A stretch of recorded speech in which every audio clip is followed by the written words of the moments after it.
Now students, we will do the next part. As I said that we will be discussing the problems of the economy. What to produce, how to produce, and for whom to produce. Now what to produce in the economy is decided by whom? What to produce means which good will be produced, whether consumer goods or capital goods or war goods. So the main problem of our economy is our resources are scarce and the problem of choice. So now the economy has to decide that what goods it has to produce, because if two goods are produced in the economy, one will be produced, if one is produced in a large quantity, the other has to be produced in a less quantity, because both cannot be produced in large amounts because our resources are scarce. So that is why if civil goods are produced more, then war goods will be produced less, and if war goods are produced more, civil goods will be produced less. Moreover, if we take these two goods such as consumer goods and capital goods, so if capital goods are produced more, consumer goods will produce less, and if consumer goods are produced more, capital goods will be produced less. So we have to decide, the economy has to decide what goods has to be produced.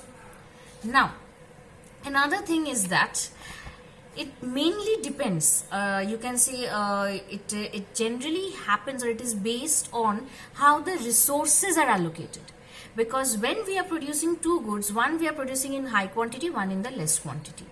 So this means how are we allocating the resources? This main problem of what to produce and in what quantity to be produced is based on the thing that how the resources are allocated among the commodities that are being produced in the economy. Okay, next is how to produce, means the technique of production. Now this technique of production is of two types: labor intensive and capital intensive. Labor intensive word means which is used in abundance, in huge form. Now labor intensive means you will be using labor more, and capital intensive means you will be using machines more and labor less. Now in this technique of production, again we have to decide, the economy has to decide what technique it will be using. It depends upon whether the economy is having large amount of labor force or it is abundant in capital. If it has got large amount of labor force, it will be using labor intensive technique, and if it has got large amount of machines and other capital goods, then it will be using capital intensive technique. So the economy will look at in this way, that how with minimum cost of production it can produce huge amount of output. With minimum cost of production, how can it give a large amount of production? Okay, so is it clear? So this is the how to produce, means the technique of production that will be used. This is how economy is deciding. Okay, if labor is more, obviously it will use cheap labor, cost of production will be low, and it can produce more. Okay, if it has got less labor and more machines, then obviously labor will be costly, so it will use its machines and less amount of labor to produce more at a cheap rate. Okay, so the main thing is how it is combining the factors of production in such a manner that the cost of production is minimum and the amount of output is high. So this is the technique of, means how to produce. Next is for whom to produce, means for whom are we producing. Like in the first question, that what to produce, we were decided that the economy has to decide that whether it will produce more of civil goods or war goods, or it has to produce more of consumer goods or capital goods.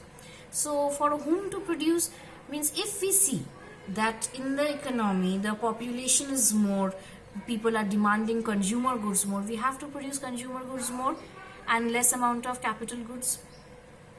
Okay, so for whom to produce is for whom are we producing, who is buying the good.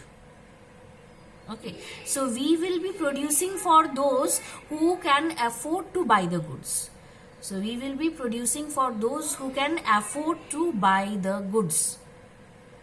Okay, so you can see indirectly also this, that in this way economy is deciding what to produce.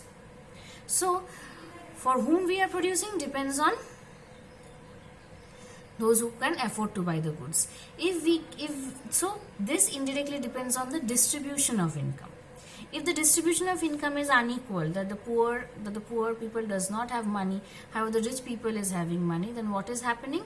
Then we will be producing more of the goods which the rich people can afford. However, if the distribution of income is equal, we will be producing goods both for the rich and the poor, because the poor can also afford now. Okay, so it depends on the distribution of income. Means those who are buying the goods, whether they have got the purchasing power or not. So by looking at that, we decide for whom we are producing.